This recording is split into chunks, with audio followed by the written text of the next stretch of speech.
சுரேஷ் ஒரு ஐஸ்கிரீம் வியாபாரி. அவரு மணன்கட்ட சுத்தி சுத்தி ஐஸ்கிரீம் வித்துட்டு வந்துட்டு இருந்தாரு.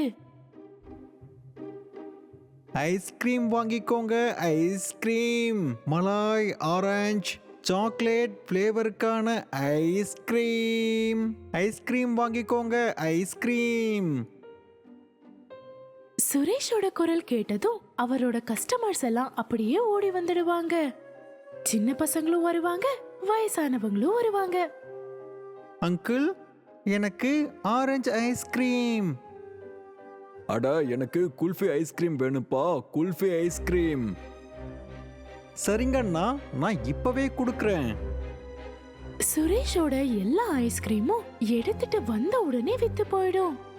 சுரேஷ் இந்த எல்லா ஐஸ்கிரீமையும் அவரோட கையாலேயே தினமும் செய்வாரு.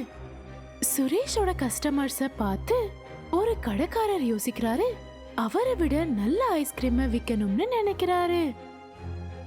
இந்த சுரேஷ் எடுத்துட்டு வந்த எல்லா ஐஸ்கிரீமும் கையோட கையா வித்து போயிடுதே. நானும் மார்க்கெட்டுக்கு போய் ஐஸ்கிரீம் வாங்கிட்டு வந்து அதை வித்தா என்னோட வரவும் ரொம்பவே அதிகமாகும்னு நினைக்கிறேன். இந்த கிராமத்து ஆளுங்களுக்கு ஐஸ்கிரீம் ரொம்பவே பிடிக்கும் அப்படின்னு நினைக்கிறேன்.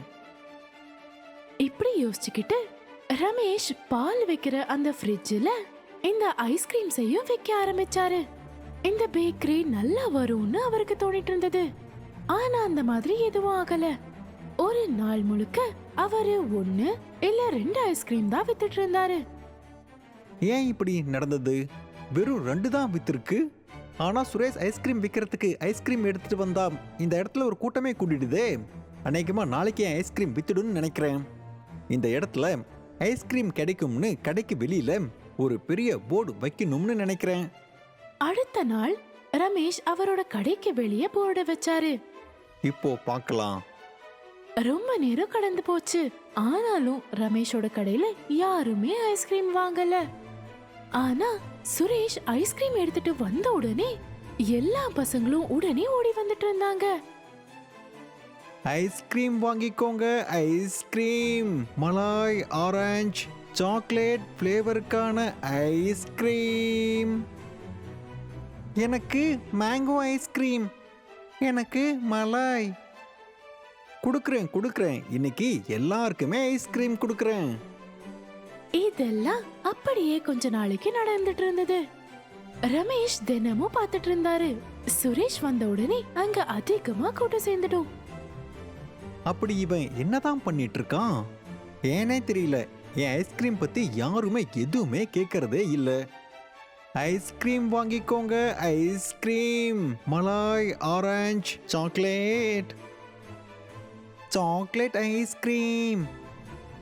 சுரேஷோட ஐஸ்கிரீம் இப்படி வித்து போறத பார்த்து ரமேஷ்க்கு ரொம்பவே பொறாமையா இருந்தது. ஆனா அவரால எதுவும் பண்ண முடியல.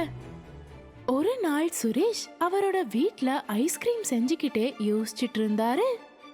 என்னோட எல்லா ஐஸ்கிரீமும் 1 மணி நேரத்திலேயே காலியாயிடுது. நான் இன்னும் நிறைய ஐஸ்கிரீம் பண்ணணும்னு நினைக்கிறேன். அன்னைக்கு சுரேஷ் 2 மடங்கு ஐஸ்கிரீம் செஞ்சாரு. சுரேஷ் அந்த ஐஸ்கிரீம் விற்க கத்துன உடனே ஐஸ்கிரீம் வாங்கிக்கோங்க. ஐஸ்கிரீம் மலாய், ஆரஞ்சு, சாக்லேட். எனக்கு வெண்ணிலா ஐஸ்கிரீம்.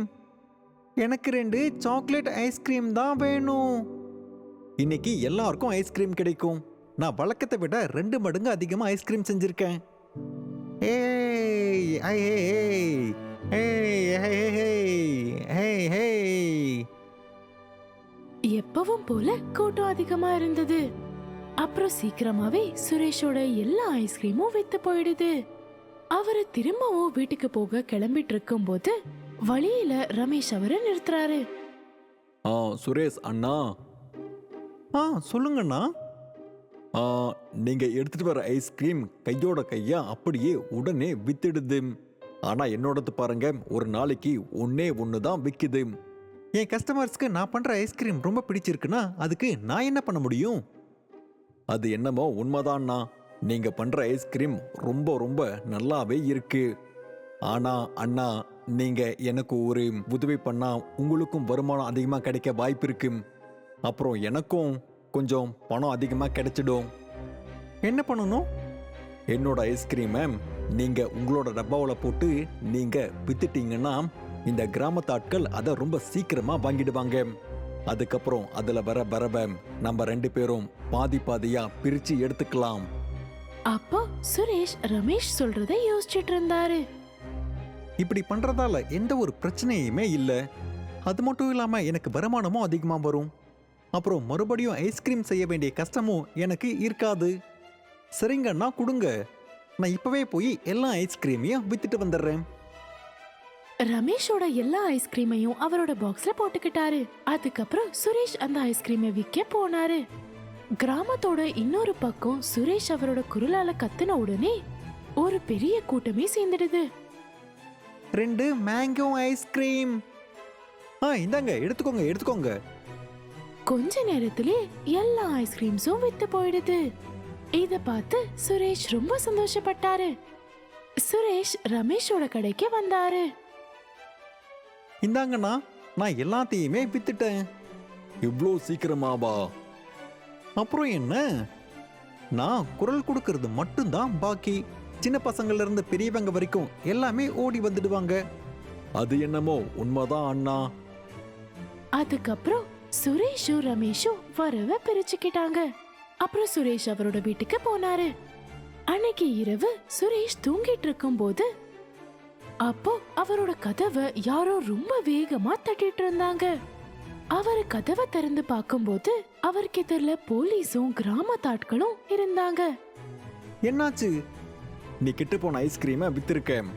உன்னால இன்னைக்கு 2 பசங்க ஹாஸ்பிட்டல்ல அட்மிட் ஆயிருக்காங்க. என்ன? நீ இன்னைக்கு வித்த எல்லா ஐஸ்கிரீம்ஸ்லயும் ரொம்பவே அதிகமான கெமிக்கல் இருந்திருக்கு. இந்த கிராமத்து ஆட்கள் உன்னை நம்பிதான் உன்னோட ஐஸ்கிரீமை சாப்பிட்டுட்டு இருந்தாங்க. ஆனா நீ அந்த நம்பிக்கையை உடைச்சி நீ ஐஸ்கிரீம்ல கலப்படம் பண்ணியிருக்க. அப்பதான் சுரேஷ்க்கு ஞாபகம் வருது, அவரு ரமேஷோட ஐஸ்கிரீமை வித்தாருன்னு. அந்த ஐஸ்கிரீம்ல தான் ஏதோ தப்பா இருந்திருக்கு. அப்புறம் சுரேஷ் போலீஸ் இன்ஸ்பெக்டர் கிட்ட எல்லாத்தையும் சொல்றாரு. அப்புறம் போலீஸ் இன்ஸ்பெக்டர் ரமேஷ் அப்புறம் சுரேஷ் 2 பேரையும் அரெஸ்ட் பண்ணிட்டாரு. அவங்கள ஜெயிலையும் போட்டுட்டாரு. நான் வீட்லயே ரொம்ப கஷ்டப்பட்டு ஐஸ்கிரீம் செஞ்சு நான் அதை வித்துட்டு இருந்தேன். ஆனா நான் இப்போ கொஞ்சம் பேராசைப்பட்டு என்னோட மொத்த வாழ்க்கையுமே நான் தொலைச்சிட்டேனே.